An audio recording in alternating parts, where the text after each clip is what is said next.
And I'm getting my Dominar 400. There she is. And yeah, super excited ako. Okay, Sir Ray, ilang months, weeks, or days yung process ng ORCR? Sa akin, ginagaranti ako sa iyo na pinakamabilis ang aming ORCR lumabas ng LTOs 2 weeks. Para sa akin? Para sa iyo, i-rush natin yan 1 week. Oh, 1 week? Yes. Talaga? Oh, okay. Sige. Tingnan natin kung makukuha natin in 1 week. Pero trust ko to, si Sir Ray.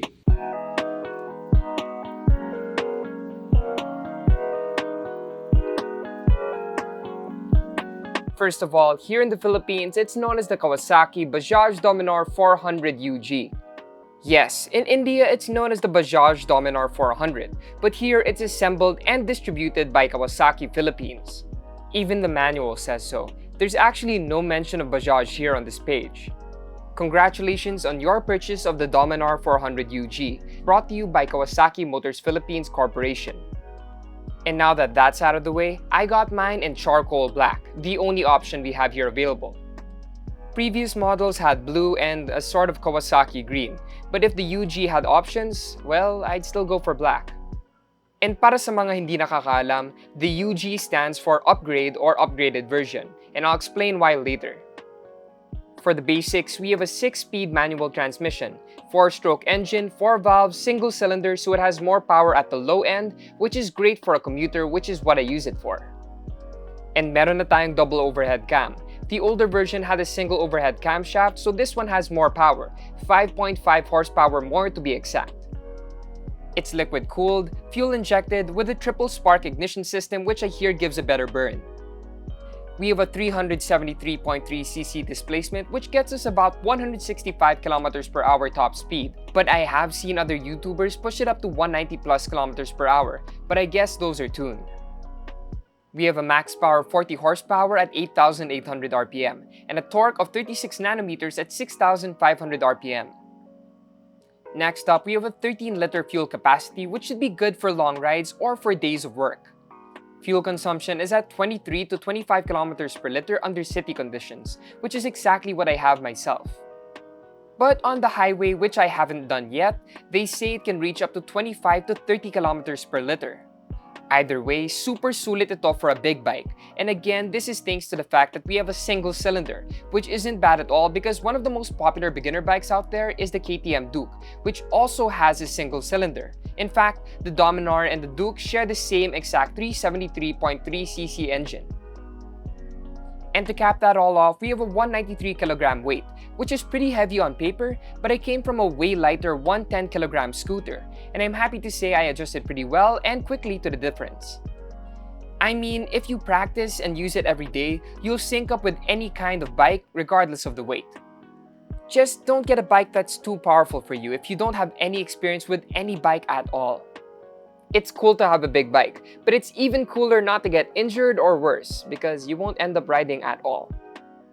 We have a very soft, comfortable seat which is perfect for long rides or time in traffic. It's a sports touring bike or what they call a power cruiser.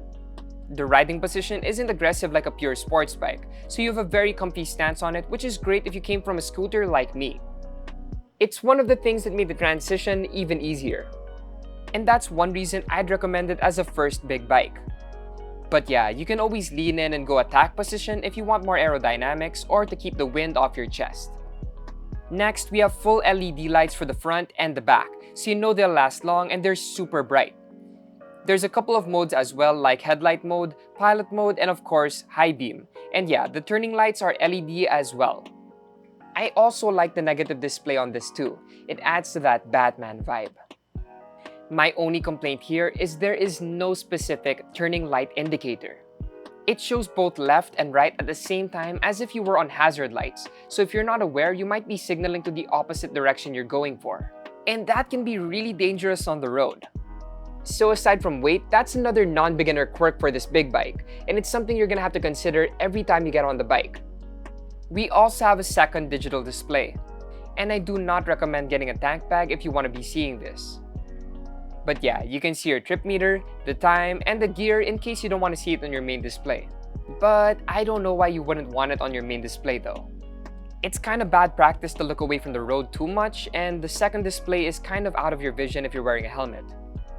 Now for suspension, up in front we have a 43mm upside down fork, which is way better compared to the telescopic on the previous model, so I'm really glad I waited. You get better handling, which is good for me because I use it as my daily driver to get anywhere with or without traffic. On the rear, we get an adjustable rear monoshock suspension with NITROX, which they say is better adjusted than the previous model, but I never tried that one. So if any of you guys have experience with both, let me know the difference. Next, we have a 2-barrel exhaust, which should give you a more macho stock sound. The previous model didn't look this cool or elaborate, and it had a single barrel. And of course, here's a sample of the sound.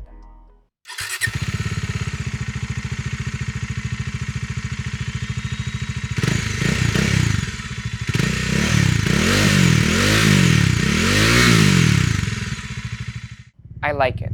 It sounds good and it's loud enough to be heard on the road, especially if you're on a higher RPM. But if you want a bassier sound, you might want to switch out the pipe. But yeah, I might keep this one for a while. For the brakes, on the front, we have a 320mm disc with 2-piston bibrake calipers and ABS, while on the rear, we have a 230mm disc with a single-piston bibrake caliper, again with ABS. So yeah, you know it's gonna be safe because we have dual-channel ABS. And I cannot stress enough how much of a help ABS is to both beginner and veteran riders. It keeps your tires from locking if you need to do an emergency or heavy brake, which will keep you from sliding or accidents caused by this. Guys, maraming videos online comparing ABS and non-ABS performance. You should check them out if you're not convinced. For the tires, we have MRF Rev C1s, and on the front it's 110 70x17, and on the rear that's 150 by 60 by 17.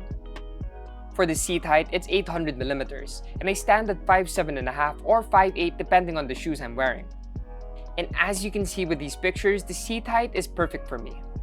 I can get both feet on the ground, and if you're stopped at traffic, you'll probably just need your left foot flat on the ground with the other on the rear brake.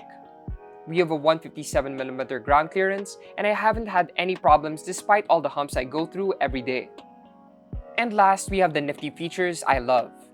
We get a slipper clutch to avoid locked wheels when downshifting at high speed, so the gear changing feels super smooth and the clutch feels super light, which again makes it very beginner friendly. We also have the side stand kill switch, which is a great safety feature because you literally cannot move your bike while the side stand is down. It also comes pre-installed with crash guards, which should protect your legs and your bike if you happen to drop it. And you will drop your bike at some point. Nothing to be ashamed of, happens to everybody, especially if you're getting used to the weight. And yeah, imagine a 193kg bike dropping on your leg. Ouch. And best of all, the Kawasaki Bajaj Dominar 400UG is officially 400cc on paper. So that means it's expressway legal. NLEX, SLEX, you got it. And with the power this bike can deliver, it'll be no slouch on the highway. You'll be fast, but not crazy fast, and your back will thank you for choosing a bike with such a lax default riding position. And yeah, you guys are probably wondering, I got my ORCR in a week. They pulled through. Exactly 1 week, fully registered by April 1. And yeah, thanks to Radiator Auto Springs found on Marcos Highway, Antipolo. I absolutely love my bike. Every time I get on it and ride, I got a smile on my face. I'm so glad we finally got the upgrades like better front suspension and a double overhead camshaft among others. But yeah, for the cash price of 195,000 pesos, sobrang sulit talaga. You'll be really happy with the amount of features, especially the ones for safety you'll be getting with this motorcycle. And if you're looking for your first big bike, I can't recommend the Kawasaki Bajaj Dominar 400UG enough. And if you want to see more reviews, please do check out our website, and please do like, comment, share, and subscribe. Hit that bell for notifications. Once again, it's Cholo Unbox, and I'll see you guys in the next one. And yeah, ride safely.